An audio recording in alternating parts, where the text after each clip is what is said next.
Welcome to the Innovation Accelerator podcast, brought to you by Innovaccer, the health cloud company. We're on a mission to connect and curate the world's healthcare information to make it accessible and useful. With Innovaccer, everyone works in the service of patients like never before as one. Visit us online at innovaccer.com. Welcome back to the Innovation Accelerator podcast. I'm your host, Steve Ambrose. Today we'll be talking about data-driven transformation as a catalyst for improving drug launches and commercialization efforts in the pharmaceutical industry. And we're privileged today to have two experts on the show. Dr. Anupam Kulkarni is the Associate Director for Life Science Marketing at Innovaccer. He has over 10 years of experience in the healthcare and life sciences industry and led one of the fastest launches for a rare disease product in India. His expertise is in the intersection of pharma commercial strategy, data, and technology. And Dr. Sabir Roy. He's the Associate Director of Global Medical Affairs at Takeda, one of the top 20 pharmaceutical companies by revenue in the world. He's a trained physician with a dual specialization in diabetes and clinical research. Dr. Roy has more than a decade's experience in medical affairs and commercial roles. Gentlemen, welcome to the show. Let's just jump right on in. We'll start first with Dr. Roy. For drug companies, provider engagement has always been a necessity in a successful go-to-market strategy and deployment for new biopharma products. But since COVID, how have pharma companies adapted their use of digital engagement with providers? Thank you, Steve, for having me here, and thank you for the question. You see, COVID-19 pandemic really proved to be a watershed line that really divides what used to happen pre-2020 and what happens now. We basically went completely digital. Face-to-face meetings and engagements were literally out, and of course, digital engagements shot up. Every pharma company was in the frenzy of conducting these online webinars.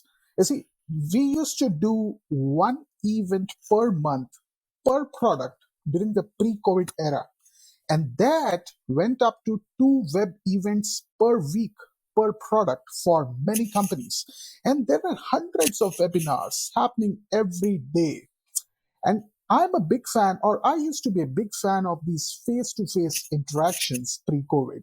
Earlier, if there was a complex project to be discussed or a bunch of questions to be answered, I would simply schedule a lunch with one of the key opinion leaders who are basically a specialized set of doctors. I would then travel to that city where the key opinion leader is located, go for a lunch, and get my answers. And those discussions were so rich. We would know about each other, forge deeper bonds, discuss things much beyond the original queries I intended to resolve. With everything going online, getting quality face time itself is very, very difficult. And developing those bondings and relationships with doctors are so important, without which, why would any doctor spend time to discuss your agenda? Physical meetings had that richness, it was an event way beyond just product discussion. It led to formation of new connections. It led to new ideas and projects. The brand image itself depended on how rich those interactions were. The way I would talk to the doctor, the way I would present myself, the way I would discuss the science of the products with him, that really led to development of the brand image I represented. Now today, post-COVID, when everything has gone digital, every customer-facing executive of all pharma companies are fighting to get those 2 minutes phone call with their doctors. Hundreds of webinars are getting organized. Of course, there are attendees, but the question is, are they really attending? And what's really missing is the pre-event and the post-event interactions that we would have whenever such meetings would get organized during the pre-COVID era. And those interactions were so insightful. We would understand our customers so deeply. But To be honest, I might sound pessimistic when it comes to going digital, but it's not that pessimistic from the outlook perspective. Going digital did have quite a few advantages. It saves a lot of time and money for sure. No more flights, no more cabs, no traffic, no more waiting outside the doctor chambers. And that was really good. Digital interactions are definitely far more efficient. No time wasted, less money spent. And from compliance perspective, digital interactions are extremely compliant in the way you engage a doctor, since every interaction and exchange can be tracked. In earlier days, the physical interactions were always challenging from compliance standpoint, where every interaction and transaction could be potentially challenged as being non-compliant. Uh, when the COVID-19 struck us, the pharma companies were really worried what will happen to sales because you are not really meeting your customers. And we would generally link the frequency of meetings with the sales numbers. Now, the frequency of meetings have gone down, the physical meetings, the sales number would go down, right?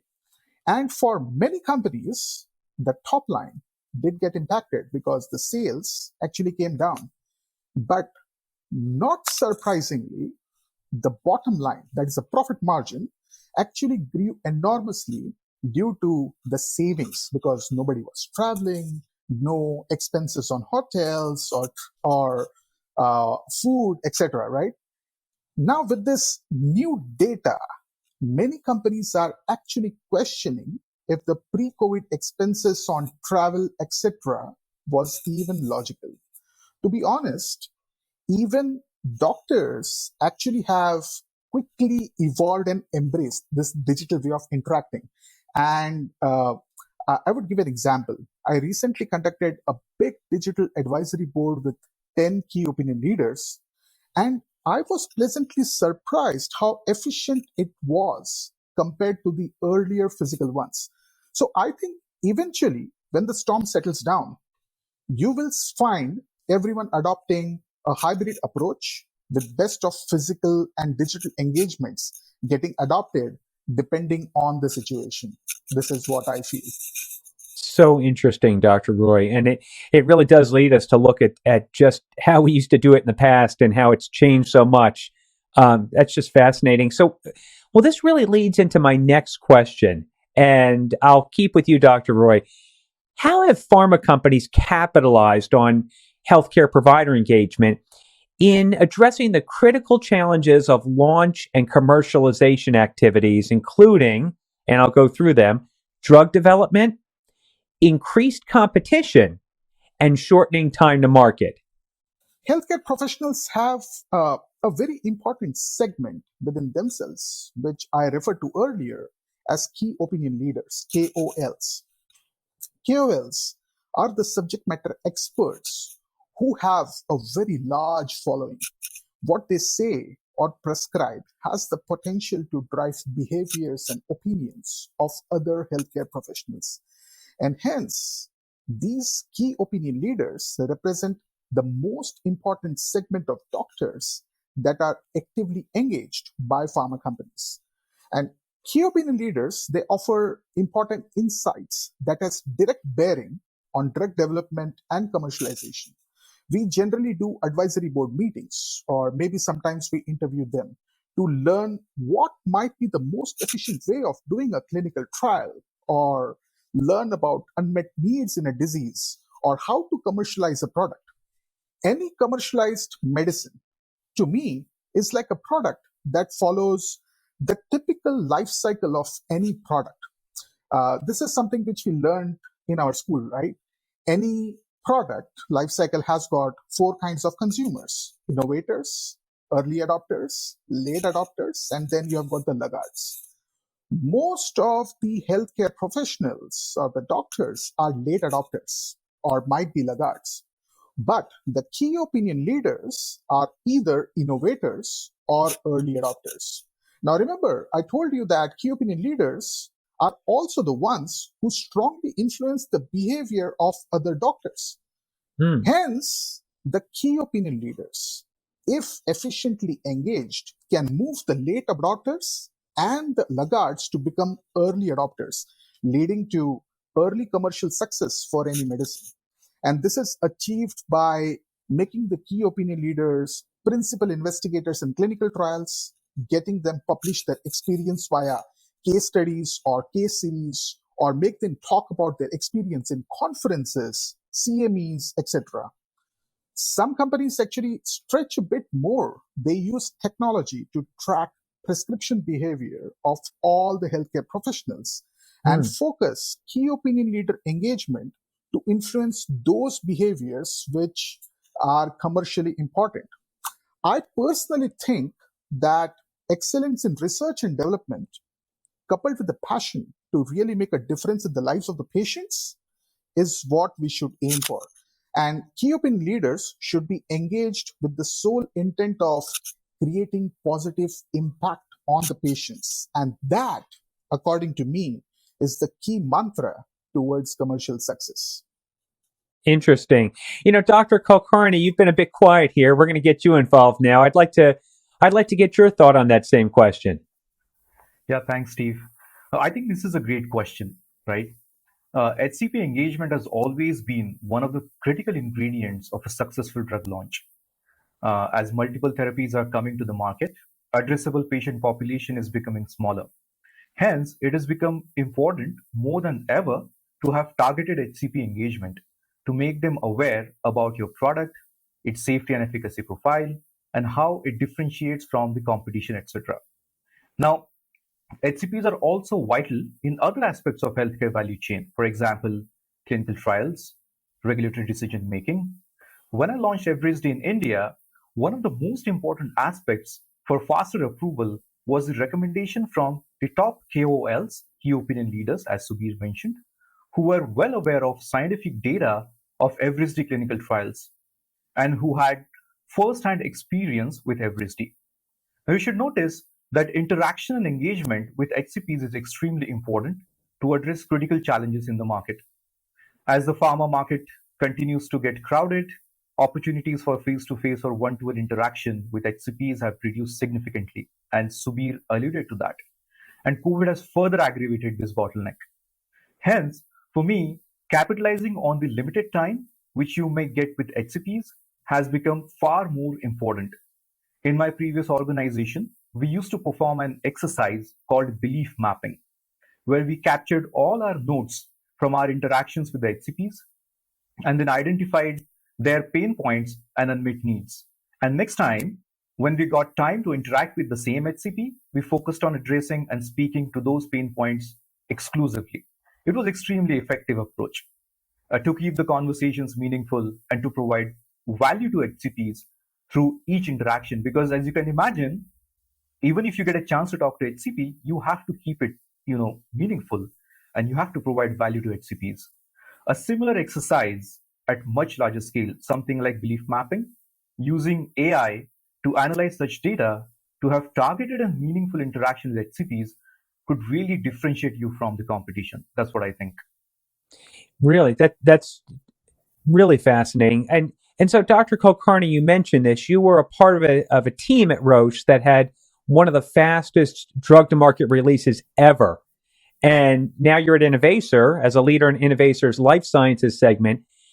I'd like to ask, how do you see data fragmentation as both a critical obstacle and an emerging opportunity in drug launch and commercialization? Yeah, Steve, again, a very interesting and a great question. Do you know, according to McKinsey, more than 40% drug launches fail?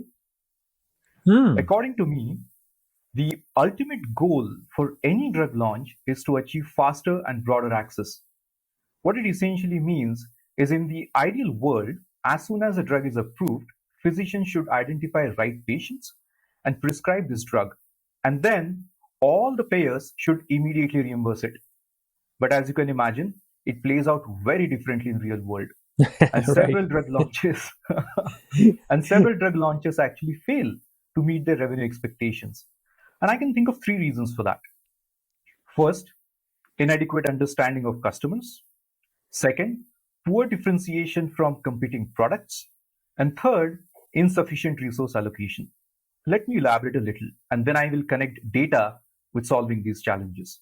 Okay. According to Deloitte's survey, 46% launches fail because of lack of understanding of which type of patients can respond best to the drug and which type of physicians can become high prescribers.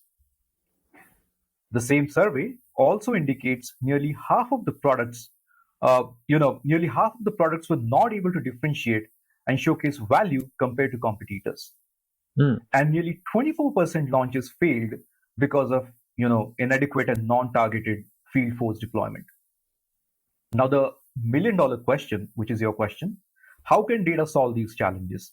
And is relevant data even available? The answer is yes to both the questions. In this wave of digitization, tremendous amount of real-world data is available, but the challenge is it is fragmented. Imagine all the EHRs and other data sources like labs data, claims data, etc. are connected and interoperable. One can generate a unified longitudinal patient record, and once we have it, first you can identify right patients for your drug, then you can identify high prescribers, then by doing retrospective analysis of this data, you can also identify how competing products are performing. And now, since you have identified the high prescribers, you can also deploy adequate field force targeting them. Everything within the guardrails of regulatory and compliance, of course. Hence, for me, data integration is key to a successful commercial launch. And by the way, interestingly, Innovaccer has solved this puzzle of data integration. Data integration from multiple disparate sources is the strength of Innovaccer, and with that, we can power successful drug commercialization. Dr. Roy, one of the more critical challenges in care and chronic disease management is medication non-adherence. And the estimates put related healthcare costs upwards of $300 billion per year. And perhaps more importantly, it's linked to as many as 125,000 deaths per year. And these are just numbers in the US. So if you could snap your fingers and make 2 or 3 immediate changes in how drug companies and healthcare providers collaborate in the spirit of medication non-adherence, what would you eliminate, add, or change? Wow, it's a complex question. Let me gather my thoughts to answer this. Okay, from what I remember, the studies, what I had read, show that medication non-adherence contributes to the excess expense of almost around $100 billion in hospitalizations annually and around $2,000 per patient per year in excess physician visits. There was this interesting article by New England Healthcare Institute that noted that non-adherence results in avoidable healthcare spending of around $290 billion every year. So, a lot of research has been done in the recent past to understand and resolve the problem of non-adherence. Research actually shows that there are 4 major factors that influence medication adherence: access, knowledge, skills, and motivation. Personally, I think the biggest challenge to be tackled is patient motivation. Now, what I'm going to quote is from my experience in clinics as well as while working in the pharma industry and trying to tackle this problem of non adherence. So, as per my experience, there are 3 categories of non adherent patients. I name these categories as sufferers, poor patients, and casual patients. So, let's talk about the first category, the sufferers. These are the patients who stop continuing a medicine because of either side effects or lack of efficacy. So let me give you an example. If I am a diabetic and I need to take 500 milligrams of metformin every day, and that leads to frequent episodes of diarrhea, I will most probably stop taking metformin, and that will lead to non adherence. Of course, such patient is expected to visit a doctor and get appropriate advice, but it does a lot to demotivate the patient. And this is where I think technologies like artificial intelligence can be used to identify which patients are likely to stop a particular medicine due to lack of efficacy or side effects. And such insights from AI can empower physicians to prescribe the right medicine from the start.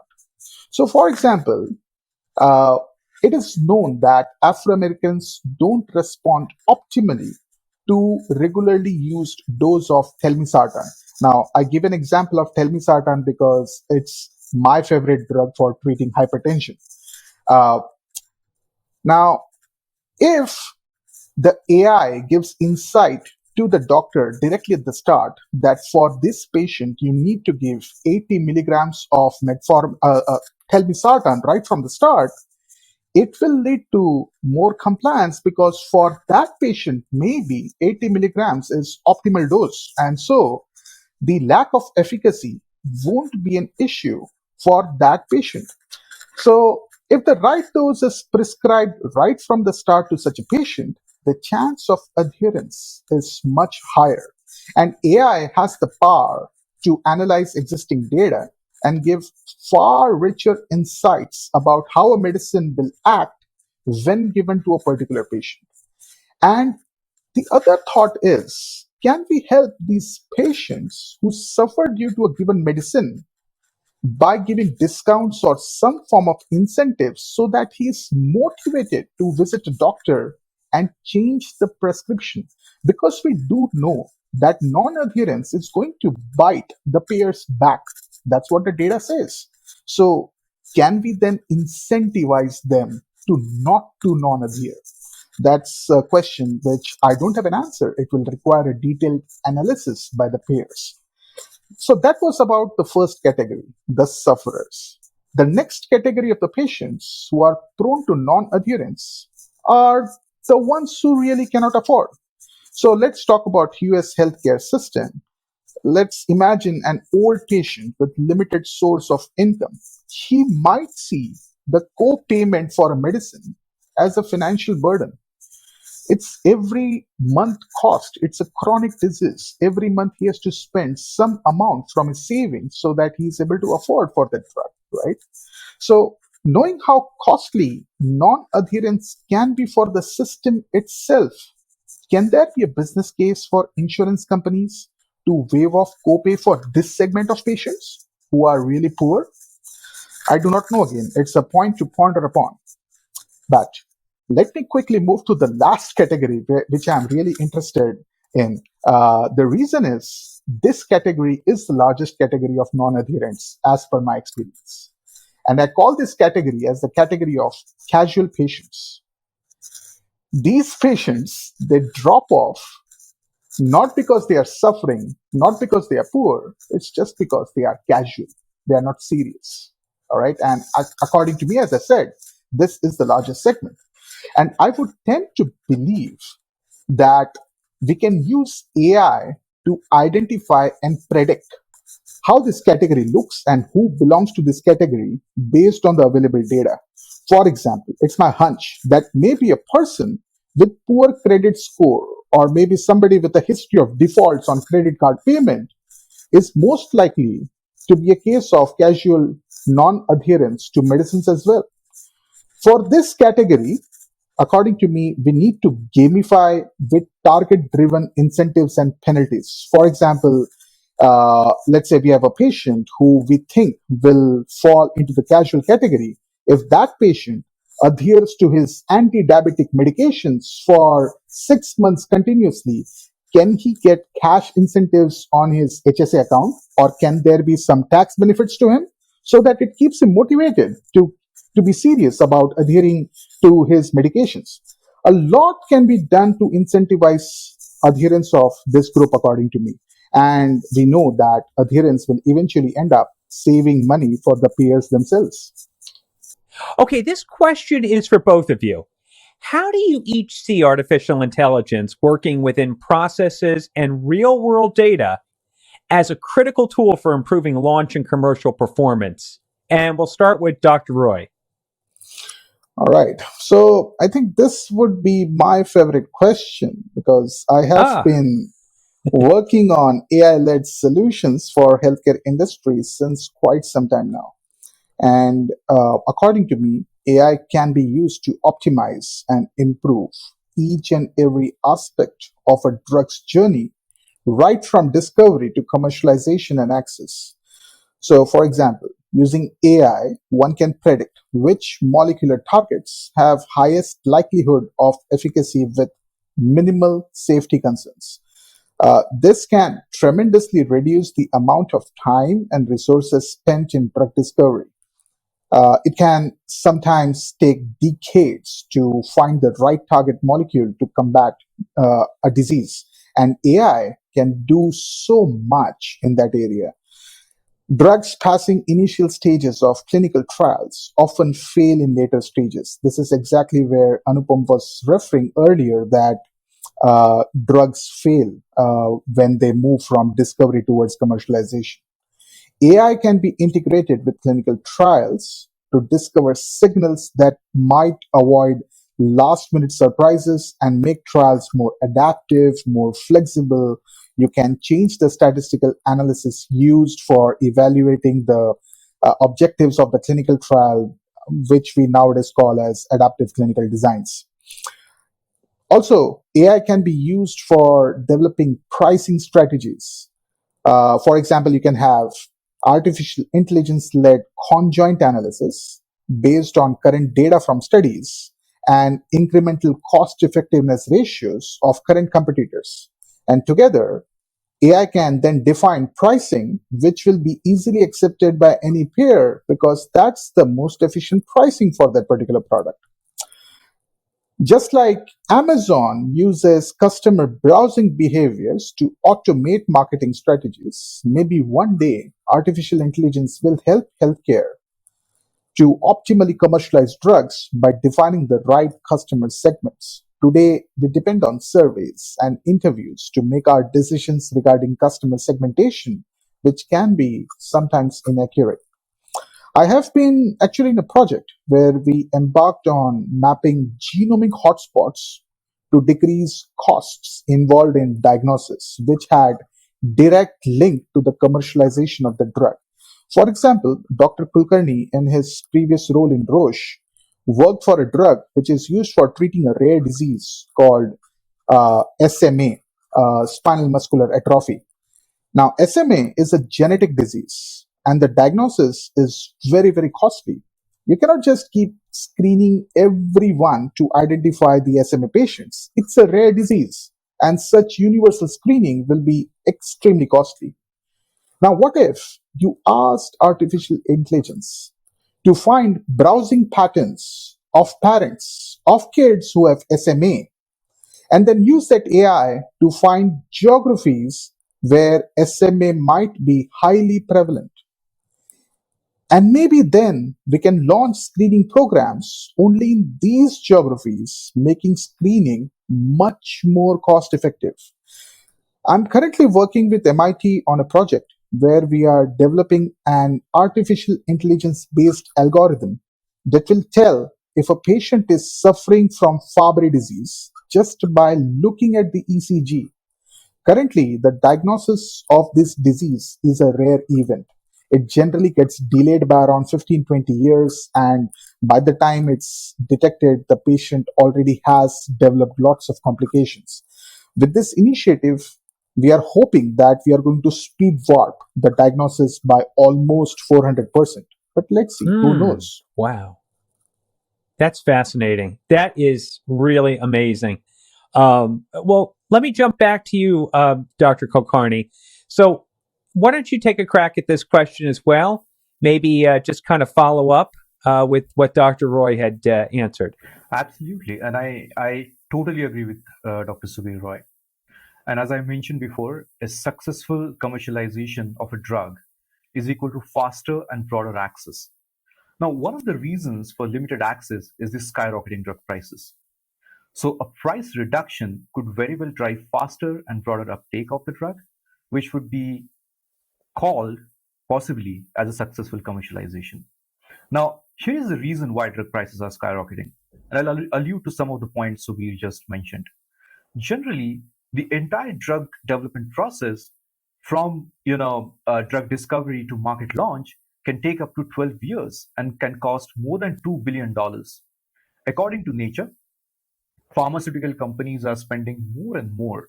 The top 10 largest companies are now investing $80 billion in research and development, but sadly, they are coming up with fewer and fewer successful drugs.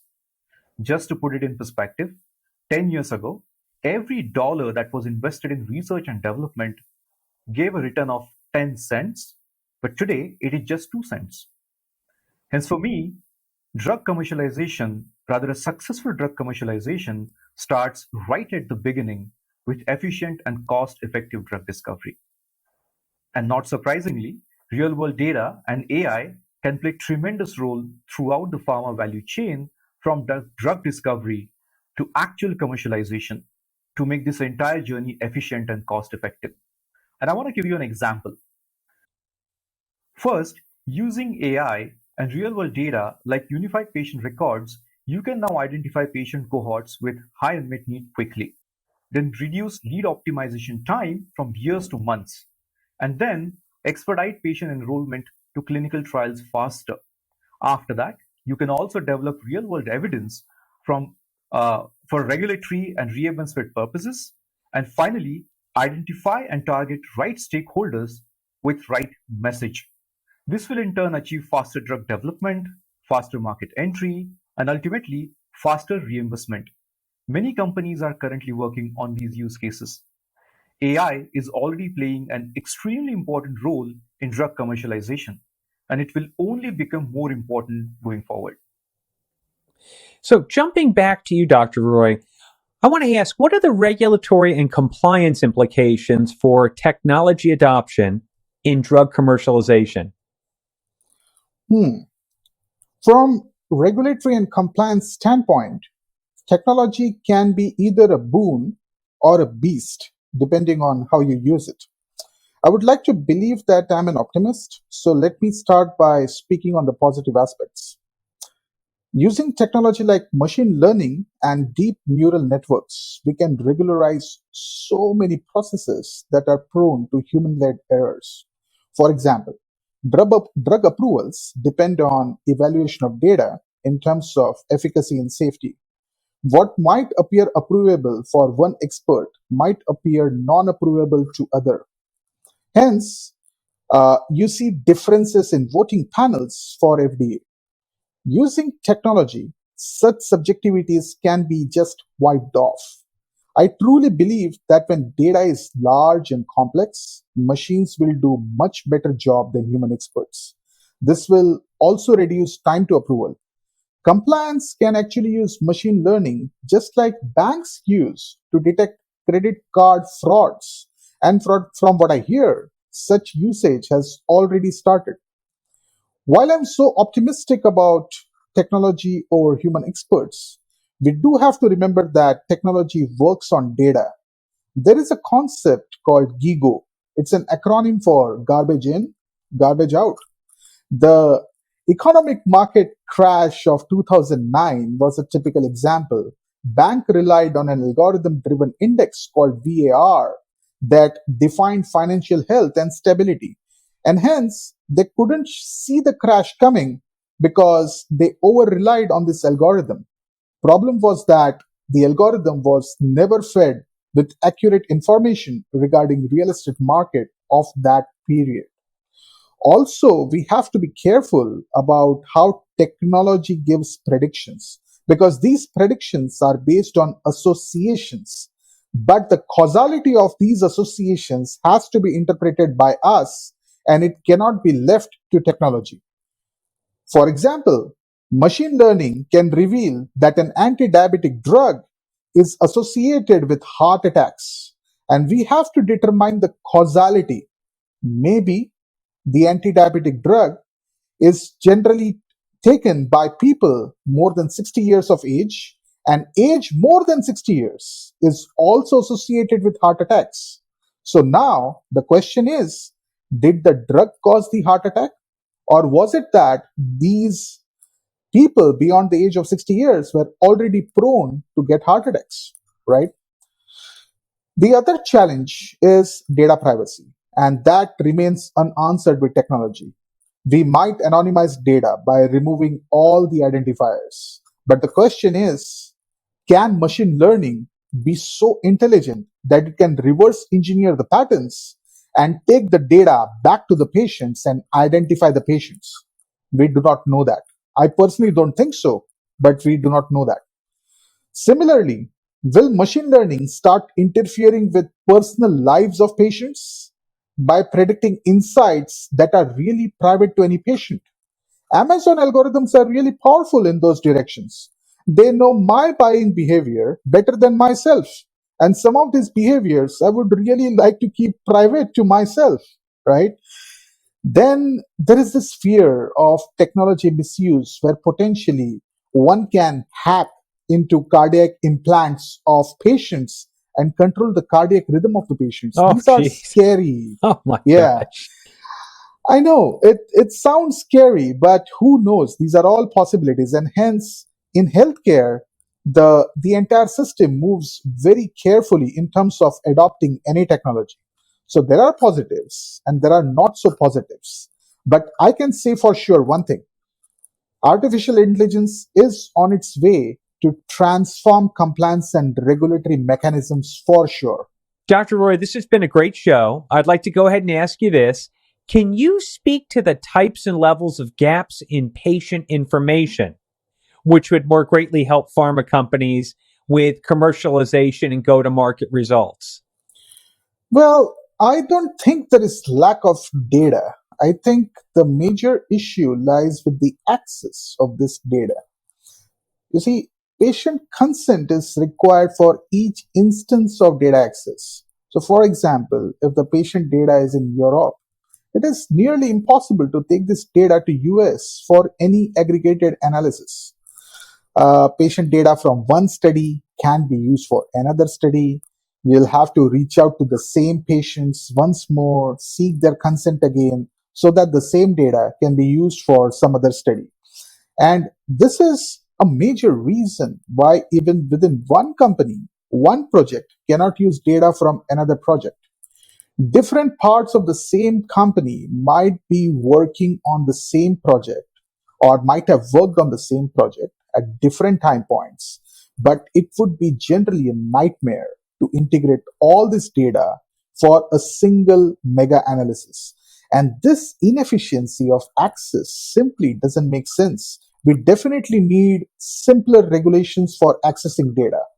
According to me, so long as data is anonymized and can't be traced to individual patients, I believe they should be allowed to, they should be made accessible.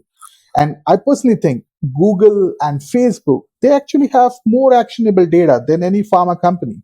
So it's Hmm. strange, but that's how it is. Interesting. Oh, that's so interesting you said that. I know de identified data is a really big issue right now in companies that are looking to, not only bring it together, but even monetize it as well. Okay, last question, and I'll ask it to both of you. How do you see the rise in consumerism in healthcare as an opportunity to improve market access? And we'll go first to Dr. Roy. I think we first need to fully define who these consumers are. According to me, the consumers are doctors, patients, insurance companies, companies who pay for these insurances, and governments. And for any group of products, irrespective of whether it's healthcare or FMCG, consumerism works efficiently when there is healthy competition, availability of data, and transparency. This allows consumers to make informed choices. Currently, it's a difficult proposition for healthcare industry. Interpreting data itself is a big challenge. Patients rely on doctors to make such interpretations, and not all doctors are technically sound to make accurate interpretations of available data. Even for experts who have got all the abilities to interpret data, it becomes a challenge when results from one set of studies on one drug gives conclusions that are diametrically opposite to the results from another set of studies for the same drug. One way to improve market access to cater to this rising consumerism is to have one unified platform which sums up data from all the studies or real world evidences, and it is made accessible to all consumers with actionable insights. And I think a lot of movement is happening in that space. So, for example, NICE, which is from the UK government, as a consumer, tries to do something like that. It aggregates data from available with the available pricing and then tries calculating the cost effectiveness and then keeps on monitoring the performance of these selected drugs which are being paid for the patients. Cochrane is another good example where there is a concentrated effort of gathering data and giving actionable insights to healthcare providers. But to be honest, it's a very large unmet need. And I think it's not too far a future where consumerism will drive adoption of technologies like blockchain that will eventually make healthcare data more transparent, available, and interpretable. But in general, rising consumerism will eventually make this industry more transparent and access will improve. This is what I believe. Dr. Kulkarni, I'll give you the last word. Thank you, Steve. For me, healthcare consumerism means putting the economic purchasing power and decision making in the hands of plan participants. In short, the goal of healthcare consumerism is to enable patients to become fully involved in their healthcare decisions. It is a movement, and COVID has only accelerated this movement. More than ever, you can clearly see changes in the consumer behavior. For example, now patients are looking for two-way relationship with providers rather than one-way relationship. They're also expecting better patient experience and convenience while opting for care. They are leveraging technologies more than ever for virtual clinic visits instead of on-site visits and for getting information about their health condition. Basically, they want to have a bigger say. I think consumerism is fundamentally changing healthcare for good. As the consumers become more involved in their healthcare journey, I believe healthcare will only change for better, and patient outcomes will be improved while reducing costs and driving efficiencies. One of the biggest changes that will happen in healthcare would be the movement from volume to value, where each and every stakeholder will become more focused on value rather than volume, especially payers and regulators. They will ask for more and more real-world data and real-world evidence for making decisions, which will in turn affect the access to the drugs. This makes data integration even more important because without integrating the data from disparate sources, it will be difficult to truly move towards value. In my estimation, in today's uncertain world, only those life sciences companies who understand this and take concrete steps will remain relevant in the future. Dr. Kulkarni and Dr. Roy, it has been a privilege and a pleasure to have this talk with you both. I really appreciate your time, and I just want to thank you so much for making your time to come on the show today. Thank you, Steve. Thank you. Thank you, Dr. Thank you, Kulkarni. Steve. Thank you, Subir. Our thanks to Dr. Sabir Roy, Associate Director of Global Medical Affairs at Takeda Pharmaceuticals, and to Dr. Anupam Kulkarni, Associate Director for Life Sciences Marketing at Innovaccer. Thank you both for your time in speaking about data-driven transformation as a catalyst for improving drug launches and commercialization efforts in the pharmaceutical industry. And for our listeners, don't forget to check the show notes for links to resources and contact information related to today's show. And stay tuned to the Innovaccer podcast for more shows covering the healthcare IT topics that you care about. For more information on this and other healthcare IT topics, please visit Innovaccer.com. I'm Steve Ambrose. Have a great rest of your day. You've been listening to the Innovation Accelerator podcast, brought to you by Innovaccer, the health cloud company. Don't forget to check the show notes for links to related resources and other information. And stay tuned to the Innovation Accelerator podcast for more programs about the healthcare IT topics you care about. Accelerate your transformation and build the future of health on the Innovaccer Health Cloud. For more information, please visit innovaccer.com.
You've been listening to the Innovation Accelerator podcast, brought to you by Innovaccer, the health cloud company. Don't forget to check the show notes for links to related resources and other information. And stay tuned to the Innovation Accelerator podcast for more programs about the healthcare IT topics you care about. Accelerate your transformation and build the future of health on the Innovaccer Health Cloud. For more information, please visit innovaccer.com.